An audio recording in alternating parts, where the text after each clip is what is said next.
रात का गहरा अंधेरा, आसमान में बादल छाए हुए थे और चांद का हल्का उजाला भी गुम हो चुका था। कमलेश और नेहा एक सुनसान सड़क पर खड़े थे। चारों ओर खामोशी थी और दूर दूर तक कोई इंसान नजर नहीं आ रहा था। दोनों के चेहरे पर डर और घबराहट साफ झलक रही थी। नेहा ने थरथराते हुए पूछा, कमलेश, वो जो हमने देखा वो सच था ना, या ये हमारी आंखों का धोखा था? कमलेश ने उसकी ओर देखा और धीरे से कहा, नेहा, अगर ये सच है तो हम बहुत बड़ी मुसीबत में हैं। दोस्तों, आप सुन रहे हैं अजीत हॉरर स्टोरी। दोस्तों, कहानी शुरू करने से पहले आपसे अनुरोध करते हैं कि आप इस चैनल पर नए हों तो सब्सक्राइब जरूर कर ले। हमें यहां से तुरंत निकलना होगा। तभी पास के पेड़ों से एक सरसराहट की आवाज आई।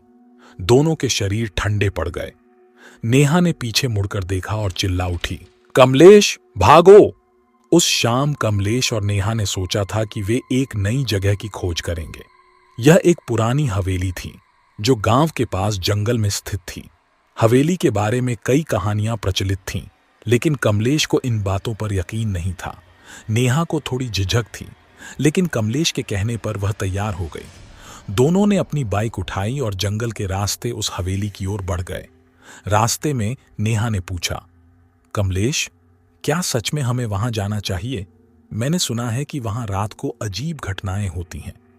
कमलेश ने हंसते हुए कहा, नेहा, ये सब डराने वाली कहानियां हैं, असल में कुछ नहीं है। लेकिन जैसे ही वे हवेली के पास पहुंचे, वहां की खामोशी और अजीब माहौल ने नेहा की चिंता को बढ़ा दिया। हवेली के गेट पर लटकती टूटी हुई जंजीरें और चारों ओर फैला अंधेरा किसी अनजानी ताकत का एहसास करवा रहा था। कमलेश ने दरवाजा खोला और दोनों अंदर चले गए। हवेली के अंदर का दृश्य और भी डरावना था। जगह जगह मकड़ी के जाले, टूटे हुए फर्नीचर और दीवारों पर अजीब निशान थे। हवा में एक अजीब सी गंध थी। नेहा ने धीमे स्वर में कहा, कमलेश, मुझे अच्छा नहीं लग रहा, हमें वापस चलना चाहिए। कमलेश ने कहा, बस थोड़ी देर और नेहा, देखते हैं कि इस जगह में ऐसा क्या है जो लोगों को डराता है। लेकिन जैसे ही वे आगे बढ़े, एक कमरा खुद ब खुद खुल गया।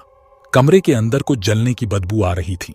दीवारों पर लाल रंग से कुछ लिखा हुआ था, जो भी यहां आएगा वापस नहीं जाएगा। नेहा ने घबराकर कहा, कमलेश, ये सब अजीब है, चलो यहां से। तभी कमरे के कोने से एक धीमी सी हंसी की आवाज आई। दोनों ठहर गए। कमलेश ने फोन की टॉर्च चालू की, लेकिन वहां कुछ नहीं था। लेकिन जब उन्होंने पीछे मुड़कर देखा तो एक परछाई दीवार पर चलती हुई दिखी। कमलेश और नेहा जैसे तैसे उस हवेली से बाहर निकले और सड़क तक पहुंचे। लेकिन अब उन्हें महसूस हो रहा था कि जो भी उन्होंने देखा वह उनके साथ आ गया है। नेहा की चीख के बाद कमलेश ने मुड़कर देखा। सड़क के किनारे घने अंधेरे में दो लाल आंखें चमक रही थीं। कमलेश ने चिल्लाकर नेहा से कहा, नेहा, बाइक पर बैठो। लेकिन नेहा हिल भी नहीं पा रही थी। तभी एक ठंडी हवा का झोंका उनके पास से गुजरा और हवा में एक फुसफुसाहट गूंज उठी, तुम मुझसे बच नहीं सकते। कमलेश ने नेहा का हाथ पकड़कर उसे खींचा और बाइक स्टार्ट की। जैसे ही उन्होंने बाइक दौड़ाई, पीछे से किसी चीज के भागने की आवाज सुनाई दी। दोनों की सांसें तेज हो गईं। नेहा ने डरते हुए पूछा, कमलेश, क्या वो हमारा पीछा कर रहा है? कमलेश ने बिना पीछे देखे जवाब दिया, मुझे नहीं पता, लेकिन हमें गांव पहुंचना होगा। लेकिन तभी सड़क पर अचानक उनकी बाइक रुक गई। चारों ओर घना अंधेरा छा गया।